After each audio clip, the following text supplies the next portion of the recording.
ખાલી સંતાનો પેદા કરવાથી તમે માતા પિતા નથી થતા. કેર, કન્સર્ન, કન્સિડરેશન એ તમારા જીવનમાં હોવું જોઈએ. How many of you want કે તમારો સંતાન અબ્દુલ કલામ સાહેબ જેવો થાય, ડૉક્ટર વિક્રમ સારાભાઈ જેવો થાય? Just raise your hands. He contributes and he is a character. તેની માટે તમારે સમય આપવો પડે. પ્રમુખ સ્વામી મહારાજ એમના વિશાળ અનુભવ પરથી કહેતા. કેટલો અનુભવ પ્રમુખ સ્વામી મહારાજને એમના જીવનમાં. 51 વર્ષની ઉંમરે તો એમણે એમની કારકિર્દી ચાલુ કરી કહેવાય, કારણ કે ગુરુપદે આવેલા. 51 થી 95 વર્ષની ઉંમરે એ 45 વર્ષમાં એ દુનિયાના 60 દેશોમાં 18,000 ગામો અને શહેરોમાં જાતે ગયા. વ્યક્તિના જીવનમાં ચારિત્રની દૃઢતા કરાવવા માટે, સમાજ ઉત્કર્ષ માટે. 51 થી 95 વર્ષની ઉંમરની વચ્ચે એમણે 7.5 લાખ પત્રોના લેખિત જવાબ આપ્યા. લોકો એમને પત્ર લખતા વ્યક્તિગત પારિવારિક પ્રશ્નો માટે, વ્યવસાયિક પ્રશ્નો માટે. એના ઓથેન્ટિક જવાબ, સીધું માર્ગદર્શન, ખાલી બ્લેસિંગ્સ નહીં. એટલે 7.5 લાખ પત્રોને એમણે જવાબ આપ્યા. At an unbelievable average of reading and answering more than 70 letters a day without a Sunday for 45 years. 45 વર્ષ સુધી રોજના 70 પત્રો એમણે વાંચ્યા અને ઉત્તર આપ્યો. 18,000 ગામો અને શહેરોમાં ફરતા ફરતા 3.5 લાખ ઘરોમાં એમણે જાતે પધરામણી કરી અને પરિવાર સાથે બેઠા. પ્રમુખ સ્વામી મહારાજની ઉંમર જ્યારે 75 વર્ષની હતી ને 80 વર્ષની હતી, ત્યારે પણ રાત્રે 12 વાગ્યા સુધી આદિવાસીના ઝૂંપડામાં બેસીને પરિવારને સંસ્કૃત કરતા અમે આ આંખે નજરે જોયા છે. What an effort, what an experience of the society. જનજીવન અને જનમાનસ અને જનસમાજનો કેવો મોટો અનુભવ. 40 લાખ લોકોને વ્યક્તિગત મળ્યા છે અને એમના પ્રશ્નો સાંભળ્યા છે અને એના પ્રશ્નનું નિરાકરણ આપ્યું છે. અમારા જેવા 1200 સંતોને દીક્ષા આપી. એમાંથી 800થી પણ વધારે સંતો graduates, post graduates, chartered accountants, doctors અને એન્જિનિયર્સ છે. અમારા 150થી પણ વધારે સંતો they are born American and British citizens. 50થી પણ વધારે સંતો Stanford, Harvard, Carnegie Mellon, Yale અને કિલોંગ જેવી ઇન્સ્ટિટ્યૂટ્સમાં ભણ્યા છે. અમારા ઘણા બધા સંતો 25 વર્ષની ઉંમરે $1.5-2 લાખ સેલરી માઇક્રોસોફ્ટ, ગૂગલ અને નાસામાં છોડીને આવ્યા છે. અમે તમને એટલા માટે વાત કરી કે તમને એમ ના લાગે કે ન ફાવ્યું હોય, નહીં જામ્યું હોય, નહીં ગોઠવાણું એટલે અહીંયા ગોઠવાઈ ગયા. BAPS is a different organisation. આજે એક યુવાનને પોતાની વિચારધારા પ્રમાણે આજીવન સમર્પિત કરવો એ સામાન્ય વાત નથી. હું તમને પ્રયોગ આપું છું. તમારા ટીનેજર, કોઈ તમારો છોકરો હોય 15-17 વર્ષનો, એક કાનમાં બુટ્ટી પહેરવા માંડે, મને એની સાથે વિરોધ નથી. હું તમને ખાલી પ્રયોગ આપું છું કે એક કાનમાં બુટ્ટી પહેરવા માંડે, તમે ખાલી એને સમજાવીને કાનમાંથી બુટ્ટી તો કઢાવી બતાવો. તમારા સંતાનની તમને હેરસ્ટાઈલ ના ગમતી હોય, તમે એકવાર એને હેરસ્ટાઈલ તો બદલાવી બતાવો. આજે રાત્રે એકવાર ખાલી પ્રયોગ તો કરજો, પણ બહુ વાતાવરણ વ્યવસ્થિત હોય ત્યારે જ કરજો. હા, નહીં તો કાયમ માટેની મર્યાદા તૂટી જશે. અને પ્રમુખ સ્વામી મહારાજ અમને 1200 જણાની અમારી હેરસ્ટાઈલ લાઈફ ટાઈમ પરમેનન્ટ ફેરવી નાખી. એ સામાન્ય વ્યક્તિ કહેવાય. અને 1300 સંસ્થા ઊભી કરી. ચંદ્રેશભાઈ, કેતનભાઈ, તમે 2 સંસ્થા ચલાવો છો તમારું પરિવાર, એટલે તમને ખબર પડે છે કે સાંજ કેવી રીતે પડે. પ્રમુખ સ્વામી મહારાજે સિંગલ હેન્ડેડલી 45 વર્ષમાં 1300 સંસ્થા ઊભી કરી. 1300 hospitals, hostels, schools, colleges, community centres, સંસ્કાર કેન્દ્ર, હરિમંદિર્સ, મંદિર્સ અને અક્ષરધામ. 1300 સંસ્થાઓ 45 વર્ષમાં. તમને અહીંયા અડાજણમાં મોટું BAPS સ્વામિનારાયણ મંદિર બંધાયું, એ 96ની સાલમાં એક એ સંસ્થા. એની બાજુમાં એક શૈક્ષણિક સંસ્થા, મારી હોસ્ટેલ છે, બીજી સંસ્થા ગણવાની. પાછળ પ્રમુખ સ્વામી મહારાજ હોસ્પિટલ છે, ત્રીજી સંસ્થા ગણવાની. એવી 1300 સંસ્થાઓ.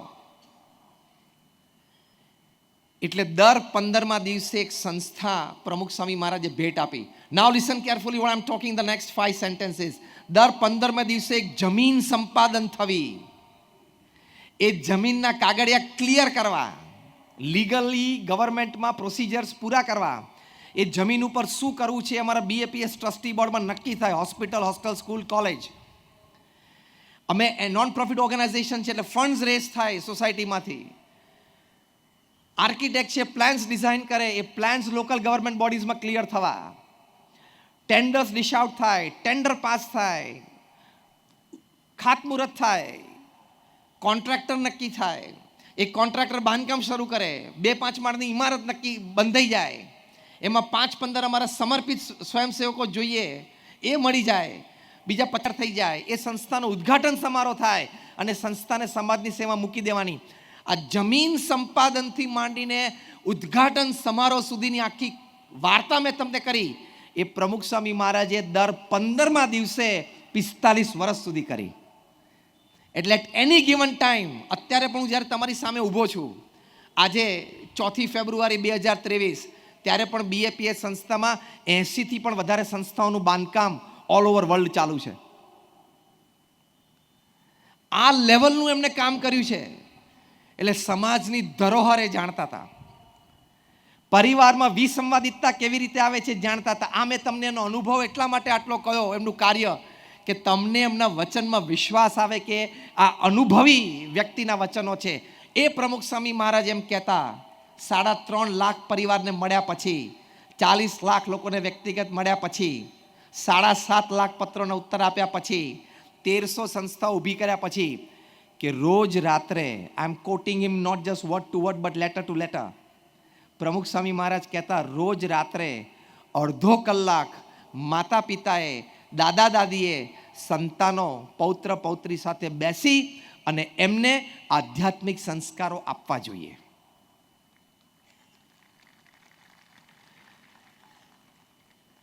જેને પ્રમુખ સ્વામી મહારાજ ઘર સભા કહેતા. એ ઘર સભામાં અડધો કલાક પ્રથમ 5 મિનિટ ભગવાનનું નામ સ્મરણ થાય, પછી 10 મિનિટ આપણે સદગ્રંથો હોય, રામાયણ, મહાભારત હોય, શ્રીમદ ભગવદ્ ગીતા હોય, ભાગવત હોય, એનું વાંચન થાય. કારણ કે આ બધા ગ્રંથોમાં જીવન જીવવાનું રહસ્ય છે. Indian Institute of Management Ahmedabad, જે અત્યારે દુનિયાની નંબર 1 છે ઇન્ટરનેશનલ રેટિંગમાં as a B school, ahead of Harvard and Stanford, એમાં 2 વર્ષ પહેલા ઓફિશિયલ કોર્સ ઇન્ડક્ટ થયો, management lessons from Shrimad Bhagavad Gita. બધું જ આ ગ્રંથોમાં છે. તમે 10 મિનિટ એનું વાંચન કરો, પછી 5 મિનિટ આપલે કરો કે કોને શું વાત ગમી,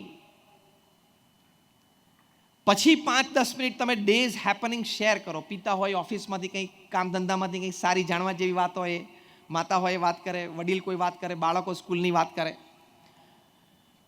અને પછી તમે ભગવાનની આરતી કરીને તમે છૂટા પડો. અને પ્રમુખ સ્વામી મહારાજ ઘર સભા કહેતા. અને અગેન એમનું એક કોટેશન હું તમને કહું છું. એ પોતે કહેતા કે ઘર સભાથી વિશ્વ શાંતિ થશે. આ શબ્દો મેં સાંભળ્યા એટલે મને એમ થયું કે હું થોડી રિસર્ચ કરું. રિસર્ચમાં એક વાત મળી, યુનિવર્સિટી ઓફ કોલંબિયાની. યુનિવર્સિટી ઓફ કોલંબિયા અમેરિકાએ 10 વર્ષ સુધી એક વાત ઉપર સર્વે કર્યો, અને સર્વે બહુ સાંભળવા જેવો છે. માતા પિતાએ સંસ્કાર આપવા જોઈએ એ બાબતે આપણે અત્યારે વાત સમજી રહ્યા છીએ, અને એ સંસ્કાર પ્રદાન માટે ઘર સભા એક ઉત્તમ માધ્યમ છે. એ પ્રમુખ સ્વામી મહારાજનો અનુભવ અને વચન છે. યુનિવર્સિટી ઓફ કોલંબિયાએ 10 વર્ષ સુધી સર્વે કર્યો દુનિયાના 110 દેશોમાં, 1 લાખ પરિવારોમાં, across caste, creed, colour, religion, nationality. સર્વેમાં મુખ્ય મુદ્દો શું હતો? અને એક જ હતો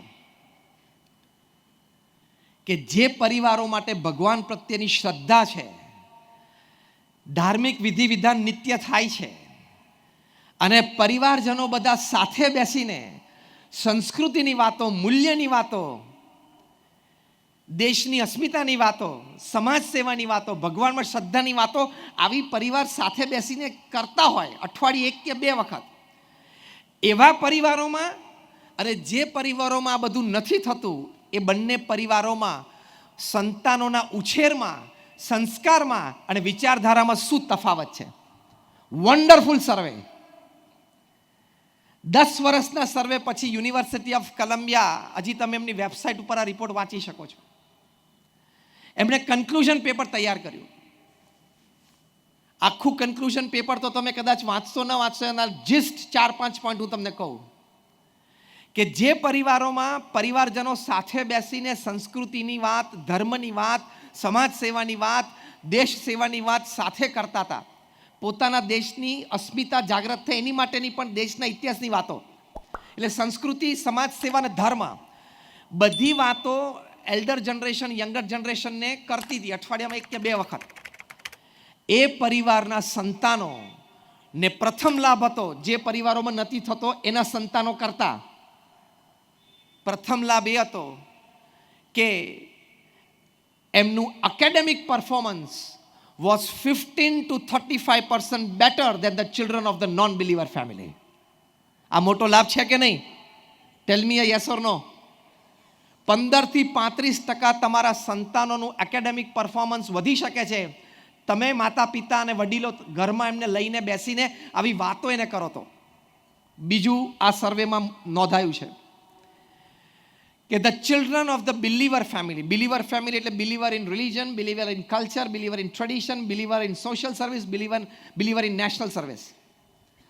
એટલે આપણે believer અને non believer family એવી રીતે વાત કરશું કે the children of the believer family had an advantage over the children of the non believer family, that they had 30 to 50% lesser risk of getting addicted.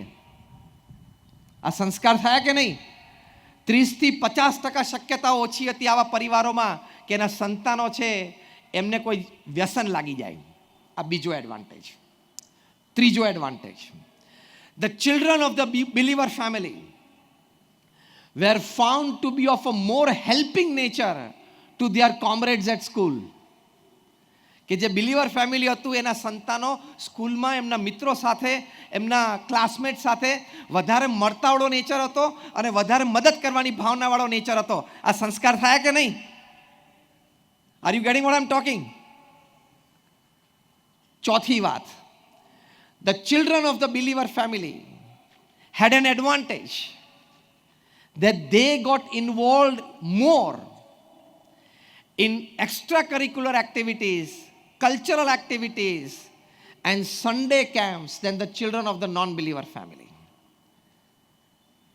કે જે બિલીવર ફેમિલી હતું એના સંતાનો છે એ એક્સ્ટ્રા કરિક્યુલર એક્ટિવિટીઝમાં વધારે ભાગ લેતા હતા, સારો દેખાવ કરતા હતા, સમાજ ઉપયોગી કોઈ સન્ડે કેમ્પ્સ હોય, રવિવારે સવારે 1 કલાકની કંઈક સેવા હોય કમ્યુનિટીમાં, એમાં વધારે જોડાતા હતા. તો આ સંસ્કાર થયા કે નહીં? પાંચમી અગત્યની વાત છે, the spending nature of the children of the believer family was found to be very, very less abusive than the spending nature of the children of the non-believer family. કે જે પરિવારમાં શ્રદ્ધા હતી અને આ પરિવારજનો નિત્ય સાથે બેસીને વાતો કરતા હતા, એમના બાળકોનો સ્પેન્ડિંગ નેચર એટલે પૈસા ખર્ચવાનો નેચર છે ને એ લેસ એબ્યુઝિવ, એટલે કે ખોટી રીતે ખોટા ખર્ચા એમાં બહુ જ ઓછા.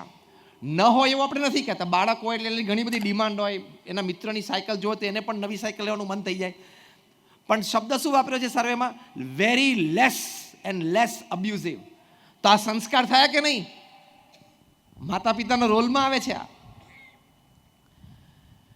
છઠ્ઠી વાત લખી છે, the overall health of all the family members of the believer family was found to be 15 to 18% better than the overall health of the family members of the non-believer family. તમે સાથે બેસો છો એટલે જે સહિષ્ણુતા, માતા પિતા સંતાનો, સહિષ્ણુતા, પ્રેમ, લાગણી, હૂંફ, સપોર્ટ સિસ્ટમ, સેફટી, એનો જે અનુભવ બાળકોને થાય છે ને એના લીધે બાળકોની અને ફેમિલી મેમ્બર્સની ઓવરઓલ હેલ્થ નોન બિલીવર ફેમિલીઝના ફેમિલી મેમ્બર્સ કરતાં 15 થી 18% વધારે સારી જણાણી. આ સંસ્કાર થયા કે નહીં? આ લાભ થયો કે નહીં? તો તમે જ્યારે ઘર સભા કરો છો ત્યારે તમને આ બધા લાભ થાય છે. BAPS સંસ્થા તરફથી ઘર સભા નામનું પુસ્તક પ્રકાશિત થયું છે. એમાં વાસ્તવિક પ્રસંગો પ્રકાશિત કરવામાં આવ્યા છે જે તે વ્યક્તિની અનુમતિ લઈને નામ ગામ સાથે, કે ઘર સભા નિત્ય કરતા હોય એટલે કે આવી રીતે ફેમિલી મેમ્બર સાથે બેસીને અઠવાડિયે 2 વખત આધ્યાત્મિક સેશન કરતા હોય, જે BAPSમાં અમારી સંસ્થામાં લાખો પરિવાર દેશ પરદેશમાં કરે છે. એ પ્રસંગો તમે વાંચશો તો ખબર પડશે